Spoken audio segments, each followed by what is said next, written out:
phalanx around the coffin. And Mrs. Kennedy was in the middle with her left hand on the casket. And they were then coming out into the hall. And all of a sudden, there, our forensic pathologist stopped them. Dr. Earl Rose said, "Halt. This man has to have an autopsy here in the state of Texas. It'll only take 45 minutes." And they would not hear of it. They wanted to get that body out of Dallas. In a position that was closer than anybody else, just from by happenstance, that allowed me to look for some period of time at the president's head wound, probably 18 to 20 inches away from it.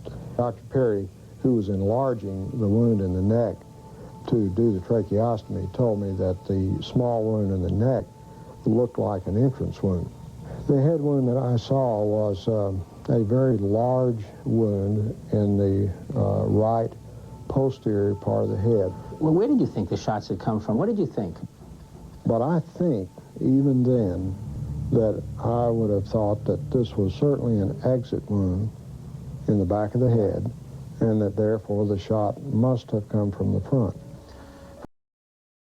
Are you equally comfortable, or are you not comfortable with the notion that there is forgery of some sort in the official documents of this? I feel there probably is. I certainly could not be, held down to saying exactly how that is, or even approximately how it is, perhaps. But I feel that there has been some kind of attempt to cover up what was going on. Front. 2 days after the assassination, Life magazine bought the infamous Zapruder film. Its moving images were not shown to the American public for 12 years. Let me show you, to my best recollection, what the wound looked like to me that day in Trauma Room 1. Before each doctor looked at the photos, he described the wounds he had seen back in 1963. I could see the president's head wound quite well, and I was probably looking into a wound that was on the lateral or the side part of the head and the back part of the head. It would be this portion of the head right here. As I remember, it's like this, that there was a big wound, big deficit in his skull and the temporal parietal area. I viewed the autopsy pictures. They had the frontal part of the cerebrum here and the skull out. So when the picture was taken, you think they pulled the skin back up over this wound? That's the only thing I can postulate, because the back of his head was gone. This was a huge hole. Because on the right, it was 9 to 10 centimeters across, and you could look right into the brain. Crenshaw. Now, here's what the Warren Commission in their autopsy, they claim the autopsy showed. A small little wound in the back of the head.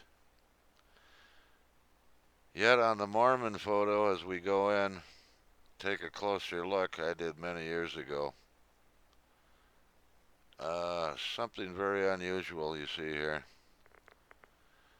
Here's somebody else that has examined this. Consistencies within, and the pristine Mary Moorman photograph allowed me to go in and actually measure the wound optically without image processing. As we go into the wound and as we expand the wound and magnify it, you can see that the pixel elements, or each one of these little dots, is represented by dark squares or light squares. Now, if there were no wound in the rear of President Kennedy's head, all of the squares would be the basic reflective value, or the basic shade of gray, that his normal hair coloring would be on this day. Every time, in my years of experience with this, when there is a concave or convex area that is a deformation of the overall image, there is absolutely no question that the case is, as it goes darker under this situation, that this is going from an area on the top of President Kennedy's head down into an extremely deep hole. because the entrance wound that supported this exit wound was fired from the right frontal area of President Kennedy, and it exited through the rear. Instead of trying to find shooters... the only image I've got of the back of the president's head? No. I also looked somewhere else. Thanks to Robert Grodin's enhancements of the Zapruder film, they were zoomed in some. I've zoomed in either further, and this is what I see. So we have two independent photos here, the Mormon photo and the Zapruder film, which both show this large wound in the back of the president's head.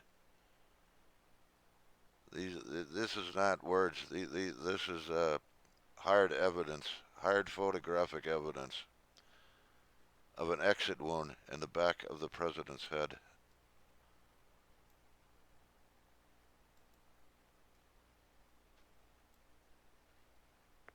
How they can deny that? They could deny anything. Large hole is at the front of the head. See something else. This is just almost a personal a question. Are you pretty comfortable today with the notion that someone was firing at President Kennedy somewhere from the front? Yes.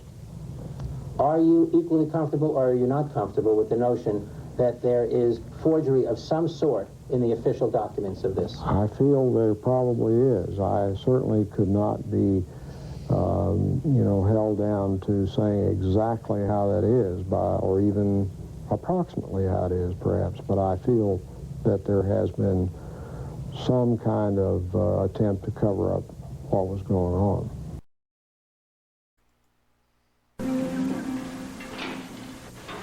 Darrow Tomlinson, a Parkland Hospital employee, reenacts how he found that bullet on a stretcher. The bullet was ballistically traced to Oswald's rifle.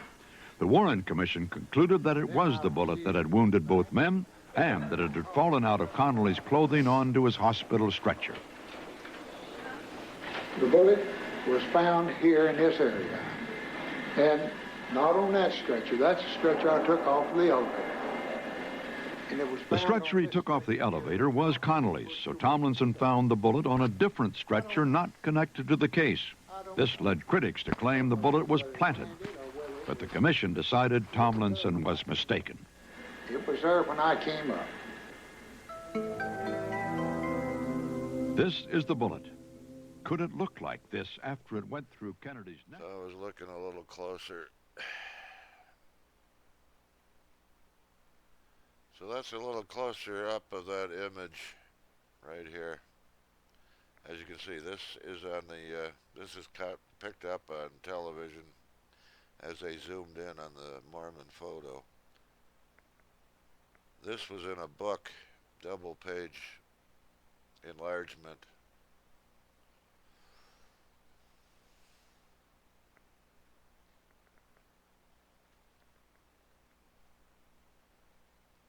So you get the gist of it. I was looking there, and let's take him now.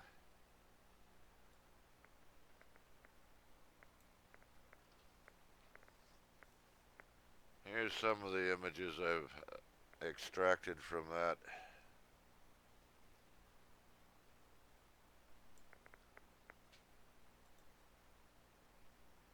How about a colorized version?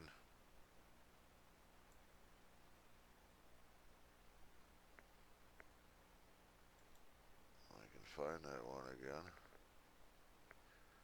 Well, anyways, here's an even more extreme close-up. Let me see if I move that in a little.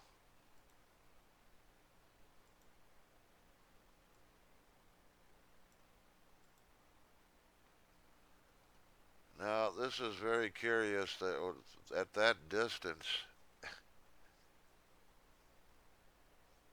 I mean, it's picking up this